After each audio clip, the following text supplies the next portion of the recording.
Bonjour à tous, j'espère que vous allez bien, ça fait extrêmement plaisir de vous retrouver aujourd'hui. Alors vous avez vu les amis, la Fédération Française de Football, par la voix de son président Philippe Diallo, va porter plainte contre Karim Zeribi, après ses propos envers Didier Deschamps le facho. Le chroniqueur qui a été condamné pour détournement de fonds publics s'engage de plus en plus en tant que VRP.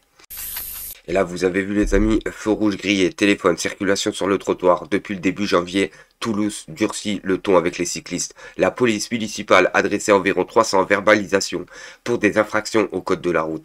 C'est pour vous dire qu'ils sont en train de ramener de l'argent de toutes parts. Il y a de l'argent qui manque et il faut aller le chercher. Il faut aller le chercher envers les citoyens français tout simplement. On l'a bien vu avec les cyclistes. On va le voir avec les trottinettes dans pas longtemps, je vous le dis. Et on va le voir surtout comme ça. On nous rajoute des taxes, des impôts, etc. etc. Vous avez vu la retraite, ils essaient de la monter jusqu'à 70 ans. C'est hallucinant les amis.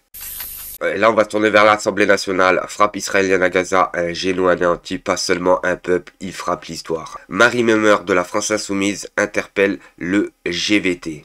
Un cessez-le-feu qui a été violé sans un mot du président de la République. Que voudra-t-il de plus pour réagir? Madame Marie Mesmer pour le groupe La France Insoumise. Madame la Présidente, collègues, Monsieur le Premier ministre, cette nuit encore, le ciel de Gaza a craché le feu et la mort. Au moins 413 personnes, dont une majorité d'enfants et de femmes, ont été tuées dans leur sommeil. Et nous nous sommes réveillés avec ces images d'une cruauté sans nom. Avant les tirs, l'aide humanitaire était coupée par le gouvernement d'extrême droite de Netanyahou. Il n'y a plus d'eau, plus d'électricité. Les mots de trêve et de cessez-le-feu ont perdu tout leur sens. Et il y a 4 jours seulement, des députés, d'anciens ministres faisaient un déplacement de la honte pour fraterniser avec des criminels de guerre et s'afficher avec David Azoulay, armé, qui rêve de vider Gaza comme à Auschwitz. Aucun mot pour les près de 50 000 morts palestiniens, dont les noms disparaissent dans la poussière.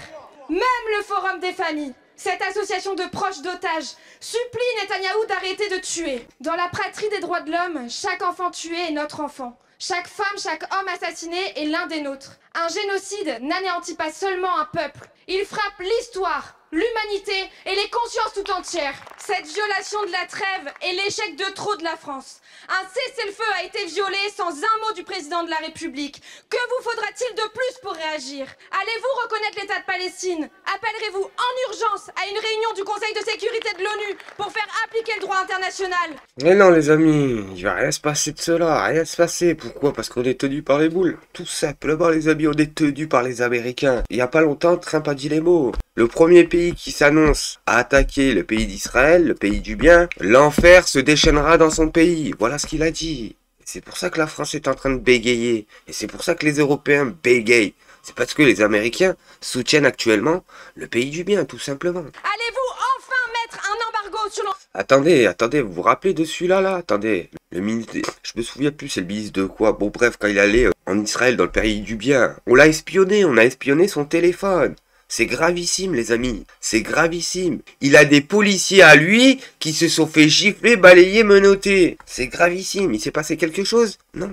Non, non. Est-ce que les militaires ou les policiers israéliens se sont fait au moins minimum convoquer? Non les amis, parce qu'on s'en fout complètement de la France là-bas. On s'en fout complètement.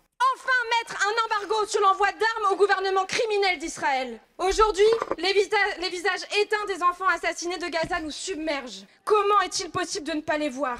Moi, il me hante. Je vous remercie, Madame la députée. La parole est à Monsieur Jean-Noël Barrot, ministre de l'Europe et des Affaires étrangères. Madame la Présidente, Mesdames et Messieurs les députés, Madame la députée, vous pointez du doigt le déplacement d'une délégation du groupe Ensemble pour la République en Israël et dans les territoires palestiniens. Je veux pour ma part la saluer car c'est la grandeur du Parlement que de s'intéresser aux affaires du monde, notamment lorsqu'il s'agit du conflit au Proche et au Moyen-Orient avec les conséquences que vous connaissez, qui d'ailleurs ne sont pas sans portée ou en tout cas sans avoir de conséquences pour les intérêts de la France et des Français. Vous évoquez le cessez-le-feu, en tout cas la première phase du cessez-le-feu à Gaza qui a été récemment violée. N'oubliez jamais de rappeler que ce cessez-le-feu a permis, vous l'avez dit, l'acheminement de l'aide humanitaire à Gaza, mais a permis également la libération de 33 otages, dont notre compatriote Ofer Calderon qui a pu retrouver sa famille. N'oubliez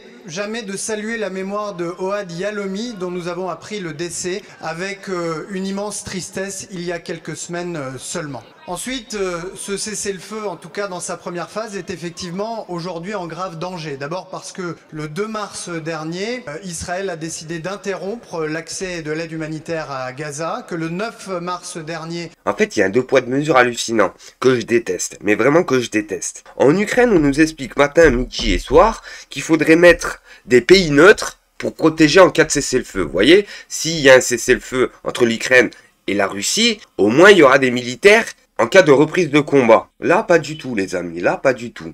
Les autorités israéliennes ont interrompu la dernière ligne d'alimentation électrique vers l'enclave et qu'hier, des frappes israéliennes ont fait perdre la vie à plusieurs centaines de victimes ou en centaines de civils innocents. C'est donc une violation manifeste de ce cessez-le-feu que nous avons condamné avec la plus grande fermeté. Tout en appelant les parties, Israël et le Hamas, à reprendre des discussions constructives pour que ce cessez-le-feu puisse entrer dans une deuxième phase, devenir permanent, puis s'ouvrir la voie à une solution politique, celle que nous appelons de nos voeux, celle qui repose sur 2 États vivant côte à côte, en paix et en sécurité. Moi, je comprends pas, les amis. Vous voulez savoir ce que je comprends? C'est que, ce que je comprends pas, c'est que Poutine, lui, quand il dépasse les limites, on condamne ou on condamne pas? On condamne. Alors pourquoi quand Benjamin Netanyahou fait la même chose, même pire, on condamne pas, on est là avec des guillemets, on est là à trembler du genou? Non, les amis. C'est soit tout le monde, c'est la même chose, soit c'est le Far West. Hein. Vous demandez un cessez-le-feu. Il y a un cessez-le-feu, derrière ils arrivent à briser le cessez-le-feu en moins de 3 jours. C'est hallucinant, les amis.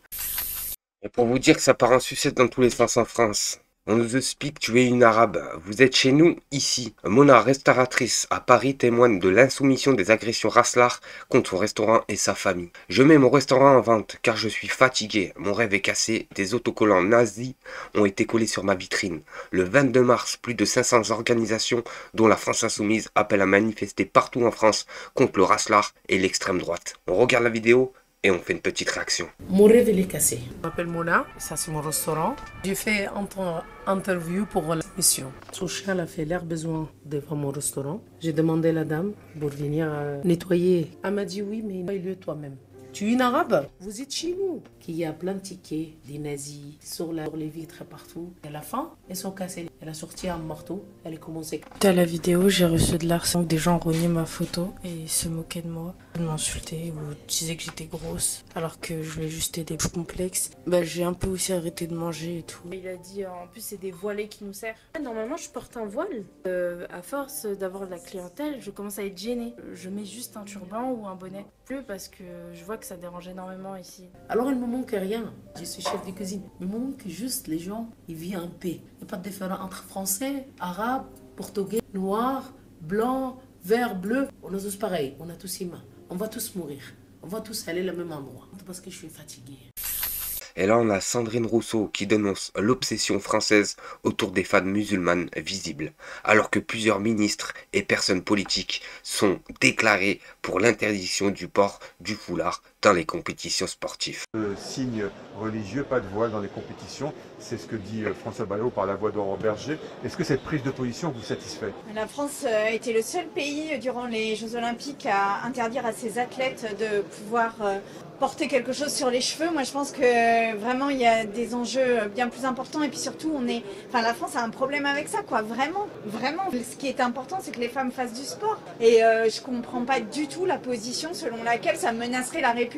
Ça ne menace pas la République, ça menace par contre les pratiques individuelles.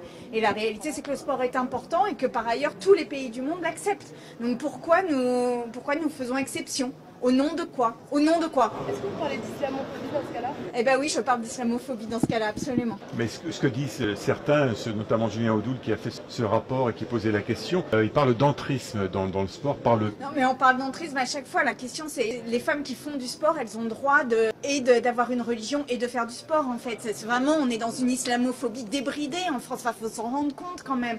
À un moment on est on dérive et on a des propos et des attitudes d'un racisme qui devrait nous interroger. Or, on est dans une espèce de tolérance de ces propos, de ces dérives, et c'est un sujet. Mais c'est quoi qui fait la cause de ça? Tout simplement, c'est la politique actuelle qui fait montrer du doigt et qui discrimine toujours les mêmes personnes. L'immigration en général en France. Et c'est pour ça que tu as des personnes qui sortent du bois, voilà, et qui se passent de l'islamophobie ainsi. C'est parce qu'en fait, on a une politique racelard.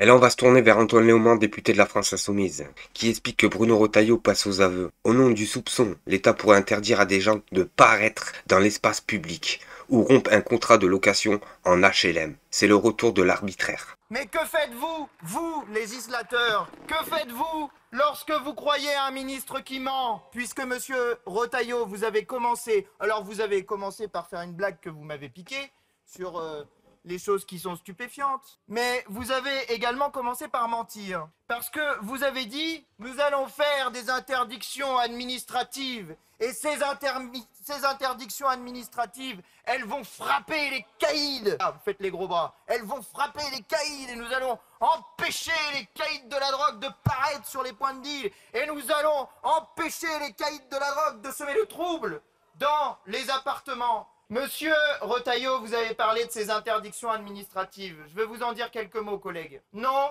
ces interdictions administratives ne viseront pas les caïds condamnés. Non, ces interdictions administratives sont basées sur le soupçon. Le soupçon, ouais, les deux, mais le soupçon aussi, donc. Vous le reconnaissez, monsieur le ministre, vous dites les deux. Vous reconnaissez donc que sur la base du soupçon, il y aura des interdictions administratives? Si, vous avez dit les deux, monsieur le ministre. J'espère que c'est noté au compte-rendu. Monsieur le ministre vient donc de vous dire que, au nom du soupçon, vous pourrez interdire de paraître dans l'espace public des gens en les nommant, en disant « Monsieur Machin, Madame Truc, vous n'avez pas le droit de paraître ici pendant un mois ». Vous pourrez dire également que sur la base du soupçon d'une personne qui aurait participé au trafic de stupéfiants, alors le préfet pourra demander au bailleur social de rompre un contrat de location. Entendez bien, en dehors de cette Assemblée nationale, ce que dit monsieur Retailleau, il veut faire fermer des contrats de location sur la seule base du soupçon et viser les personnes dans les quartiers populaires puisqu'il parle des bailleurs sociaux. Ah là, c'est gravissime, les amis. En fait, ce qui va se passer, c'est qu'en fait, on va ficher les jeunes de quartier et tous ceux qui habitent dans les quartiers, eh ben, ils auront plus le droit d'habiter en HLM. C'est gravissime, c'est gravissime. Mais faut savoir, les amis, tous ceux qui viennent de quartiers ou de quartiers populaires, comme ils les appellent bien, la plupart, ils sont pas dans ce milieu-là, hein. La plupart vont à l'école, la plupart travaillent, voilà. Et ils sont pas dans ce milieu-là. Ils vendent pas de drogue, ils sont pas dans l'illicite, ils marchent droit. Et c'est ça le problème, c'est qu'ils mettent tout le monde dans le même panier. Mais là, c'est de pire en pire. Maintenant, on va pouvoir condamner. Il suffit qu'en fait, le jeune habite dans le quartier, il travaille le soir, boum, il rejoint les amis, hein, les copains qu'il connaît depuis toujours, pour fumer une cigarette. Boum, on le prend en photo, on le fiche, et du jour au lendemain, la maman ou le papa reçoit un mot comme quoi il est expulsé, comme quoi son fils vendrait de la droga ou participerait. Franchement, c'est gravissime. Sur ce, les amis, merci de m'avoir suivi. N'oubliez pas un petit like, un petit commentaire, ça fait toujours plaisir. Et si t'es pas abonné, abonne-toi, c'est totalement gratuit. Sur ce, les amis, à la prochaine vidéo. Merci à tous.